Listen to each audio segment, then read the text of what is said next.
2025 수시 최종판, 그중에서 학생부 교과 전형 세 번째 시간인데요. 교과 전형을 제가 이렇게 좀 세분해서 꼭 설명드리고 있는 이유가 뭐냐면요. 수시를 원서 접수를 하는 데 있어서 가장 기본이 되고 베이스가 되고 안정적으로 쓸 수 있는 중요한 전형이 바로 교과 전형이기 때문에 그렇습니다. 오늘은 이제 수능 최저라든지 다양한 변수라든지 이런 것들을 살펴봤으니까 각각의 대학들을 중심으로 해서 그 변수가 어떤 것들이 있는지 조금 더 자세히 살펴보도록 하겠습니다. 학교장 추천 전형을 실시하는 대학들 중에 실제로 그렇습니다. 이 세 개 대학은 교과 전형 비율 자체가 10%가 채 되지 않죠. 하지만 이것이 가지고 있는 의미는 굉장히 큽니다. 왜냐하면 이 전형을 통해서 정말로 우리 학생들이 그래도 좀 안정적으로 전형을 설계를 할 수가 있거든요. 그래서 표를 보시기에는 좀 색깔도 있고 해서 헷갈릴지 모르겠지만 간단하게 몇 가지 먼저 설명드리고 그리고 진행하도록 하겠습니다. 자, 우선 서울대로 설명을 드릴게요. 서울대는 학생부 종합 전형이죠. 그쵸? 지역 균형 전형입니다. 그리고 이 좌측에 있는 이 표는 2024학년도 대입이고요. 우측에 있는 이 표는 2025학년도 대입입니다. 그런데 이 2024학년도 대입을 제가 설명을 드릴 때도 2023학년도 대입과 비교했을 때 달라진 점을 제가 색깔로 표시한 거라 보시면 되겠습니다. 우선 수능 최저학력 기준이 있으면 빨간색이고요. 연세대처럼 없으면 초록색이라고 보시면 됩니다. 2024학년도 대입에서 서울대와 고려대는 수능 최저가 있었지만 연세대는 수능 최저가 없었죠. 그리고 증감은 이해되시죠? 많이 줄었습니다. 2024학년도 대입에서. 그리고 서류와 면접을 어떻게 반영했느냐에 대한 부분도 이렇게 표시를 했고요. 그 다음에 강유완이죠. 강화됐느냐, 유지됐느냐, 완화됐느냐. 역시나 여기는 수능 지원할 수 있는 인원수가 증가됐느냐, 유지됐느냐 또는 감소했느냐에 대한 이야기입니다. 그래서 이건 2023에서 2024로 갈 때에 대한 부분이고요. 이 부분이 바로 2024에서 2025로 갈 때, 즉 올해에 대한 이야기입니다. 그래서 이 부분을 설명드릴 때 먼저 이 2023학년도 대입에서 4학년도 대입으로 갈 때 큰 변화가 뭐가 있었는지에 대해서 먼저 설명을 드릴게요. 서울대 같은 경우는 실제로 인원이 감축됐고 과탐 응시 기준이 이제 폐지가 됐었잖아요. 그래서 자연계열 학생들이 꼭 과학을 원투를 다 응시하지 않고도 쓸 수 있었기 때문에 작년에 실제로 경쟁률이 이렇게 2024학년도 대입에서 자연계열 경쟁률이 이렇게 올랐습니다. 이 좌측이 인문계열 경쟁률이고요. 우측이 자연계열 경쟁률인데 실제로 2024학년도가 3학년도 대입에 비해서 2024학년도 대입으로 갈 때 자연계열 경쟁률이 올랐다는 걸 확인할 수가 있죠. 그리고 고려대 역시 인원 감축이 있었고요. 연세대 추천과 하루 복수 지원 불가라고 되어 있는데 고대와 연대가 모두 동일합니다. 예, 교과 전형과 그다음에 종합전형에 해당되는 전형을 동시에 지원하지 못하게끔 설정했던 게 작년이고 올해 역시 동일하게 이어집니다. 그럼 서울대를 제가 조금만 더 설명을 드려볼게요. 2022학년도 대입부터 4학년도 대입까지 지원 총 인원입니다. 그리고 인문 경쟁률, 자연 경쟁률이 있는데 인문 경쟁률은 상대적으로 3점대 중반에서 4점 초반까지 있었지만 작년에 자연 경쟁률이 확 뛰었죠. 그렇죠? 이건 아마도 과탐에 대한 영향력도 분명히 있었다고 볼 수 있습니다. 그리고 인원수가 감소가 계속되었는데 올해는 감소가 없습니다. 즉 증감이 없는 해입니다. 올해가. 그리고 2024학년도 대입에서 과탐 112와 22의 조합 응시 조건을 폐지했고 올해 서울대 이슈는 저는 이렇게 생각합니다. 2025학년도 대입에 의대가 어쨌든 1.5K, 1,500명가량 증가했기 때문에 자연계열을 희망하는 최상위권 학생들 같은 경우에는 서울대 자연계열은 어떤 의미냐? 의대 떨어졌으니까 서울대나 가볼까?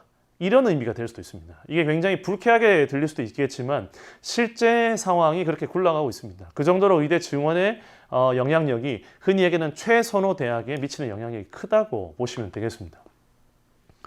다음 이제 고려대인데요. 좌측은 뭐 어차피 똑같으니까 두고요. 오른쪽 보시는 것처럼 역시나 마찬가지로 인문의 경쟁률과 자연의 경쟁률입니다. 제가 예전에 이제 10분 입시 정보 7강에서 인문과 자연의 지원 인원이라든지 경쟁률에 대한 부분 말씀드린 적이 있는데요.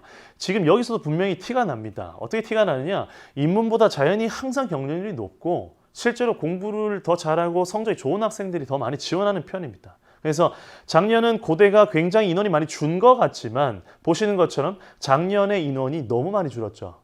200명 가까이 줄었기 때문에 이렇게 총 지원 인원이 줄었지만 실제 경쟁률은 그렇게 크게 줄지 않았습니다. 약간 주춤했다 정도로 보시면 되겠고 이 인원 자체가 올해 2025학년도 대입에서는 학교장 추천 전형에서는 27명이지만 학업우 수형 마이너스 150명 그리고 계열 적합형이 105명에서 이렇게 크게 빠졌죠. 빠진 이유는 뭐죠? 논술을 361명을 신설했기 때문에 그렇습니다. 그리고 최저학력 기준은 3합7로 유지가 돼 있고 졸업생 지원 불가합니다. 지난 시간에 살펴봤죠, 그렇죠? 그리고 학업우 수형을 동시에 지원할 수 없습니다. 연세대가 활동우수와 추천형을 동시에 지원할 수 없는 것처럼 고려대 역시 추천형, 학교장 추천 전형과 학업우 수형을 그대로 동시에 지원할 수 없다라는 거. 그리고 학업부 수형은 이제 면접을 폐지했죠. 그죠? 수능 이후에 실시하는 면접을 폐지했고 서류로만 선발한다. 그래서 추천 전형과 학업부 수형을 어떻게 지원해야 될지에 대해 고민하는 학생이라면 사실상 이게 교과 전형이냐 종합 전형이가 아니라 수능 최저를 내가 충족할 수 있느냐 없느냐로 따지는 게 좋습니다. 왜냐하면 추천 전형은 뭐다? 3합 7이고요.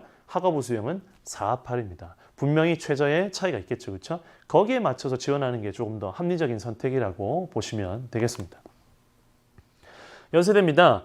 2022학년도 대입에서 4학년 대입까지 역시나 연세대는 인문이 조금씩 증가했어요. 자연은 약간 증가한 수준이죠. 그렇죠? 이걸 저는 어떻게 보냐면 연세대는 원래 제시문 기반 면접을 실시했기 때문에 학생들이 그 제시문 기반 면접에 대한 그 어떤 거부감, 불안함, 불편함이 컸습니다. 그런데 현장에서 정말로 많은 선생님들이 전국에 정말로 많은 선생님들이 노력하셨습니다. 그래서 학생들에게 야, 할 수 있어. 면접 괜찮아. 라고 하면서 적응을 많이 시켜준 거예요. 그러다 보니까 아이들이 이렇게 많이 썼거든요. 그리고 실제로 성과도 괜찮아졌다고 봅니다. 그런데 이렇게 적응쯤 하려고 하니까 면접을 없애버리고 이제 수능 최저를 신설했죠. 그래서 올해 연대 같은 경우는 추천형이 이제 11명 정도 증가되고 최저를 2합 4, 5라고 돼 있죠. 근데 숨겨진 게 있습니다. 영어 3등급과 한국사 4등급. 그러니까 영어 3등급과 한국사 4등급은 기본으로 깐 상태에서 국어, 수학, 탐구 한 과목입니다. 다행히. 거기에서 인문은 2합 4, 자연은 2합 5를 맞춰야 되기 때문에 만만한 최저가 아니죠.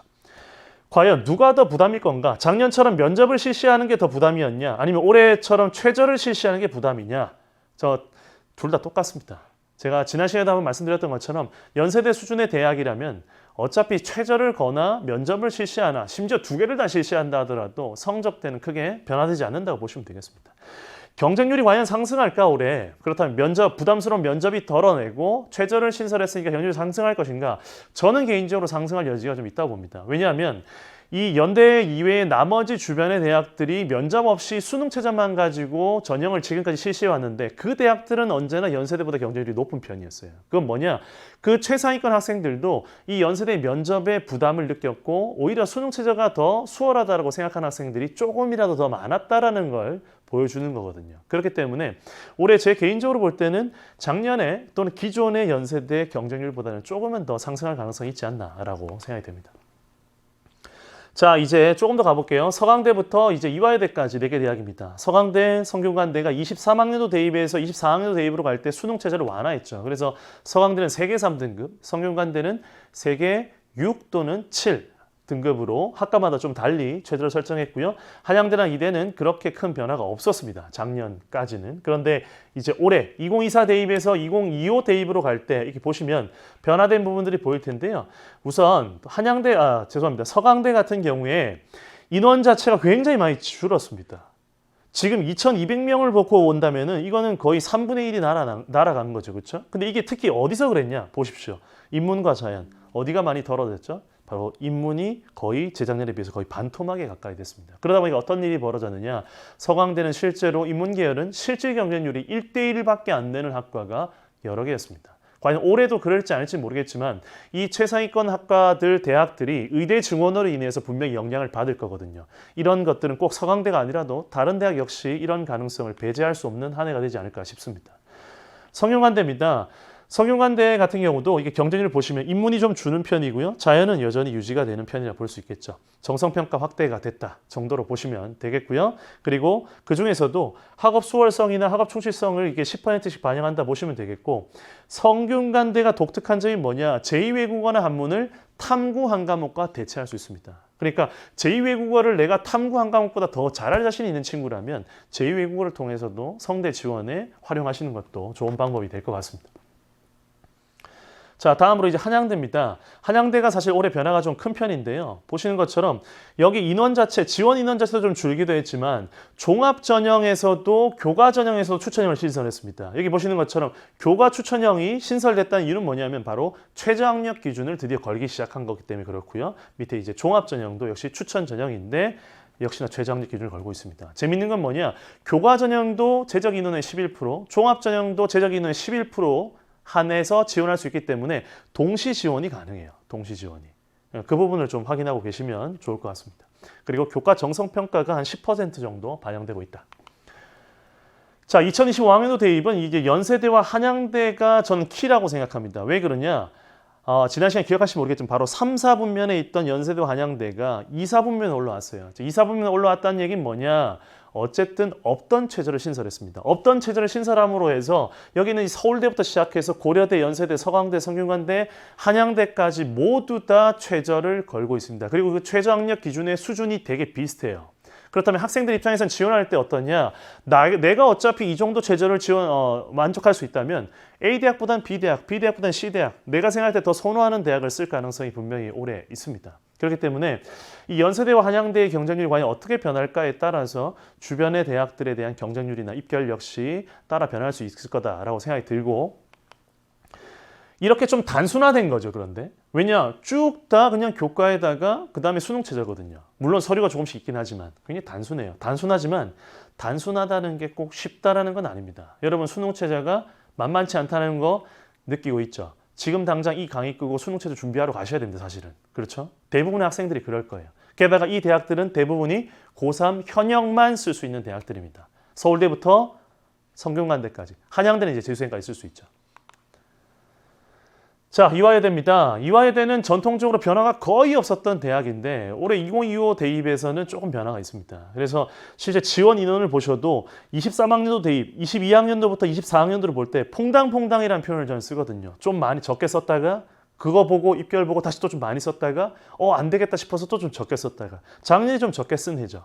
그리고 면접 일괄에서 면접 단계형으로 바뀌었죠. 수능 최저 학력 기준이 없습니다. 이대는 윗 대학들과 다르게. 이대는 독특하게 교과 전형은 최저가 없고요. 종합 전형이 최저가 있죠. 그런 차이가 좀 있습니다. 그런데 재미있는 점은 뭐냐? 지금 아까 방금 말씀드렸던 것처럼 연세대와 한양대가 최저를 신설함으로 해서 흔히 얘기하는 최선호 대학들이 전부 다 최저를 걸고 있습니다. 그렇다면 이대처럼 최저가 없는 대학은 어떻게 될까? 반사 이익을 얻을 수 있을 것인가? 아니면 여전히 여학생임에도 불구하고 절대로 여대를 안 쓰겠다는 그 많은 여학생들 때문에 덕분에 경쟁률이 여전히 낮을 것인가?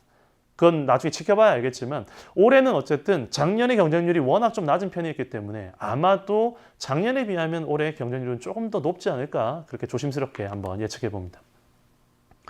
자, 수시 최종판입니다. 학생부 교과 전형 세 번째 시간이었고요. 이쯤 되면 이제 어느 대학 쓰고 싶은지, 어느 대학 써야 될지 조금 최선호 대학을 지원을 희망하는 학생이라면 반드시 정했을 거라고 저는 생각합니다. 중요한 포인트가 뭐죠? 수능 최저 가능한 거죠, 그렇죠? 예.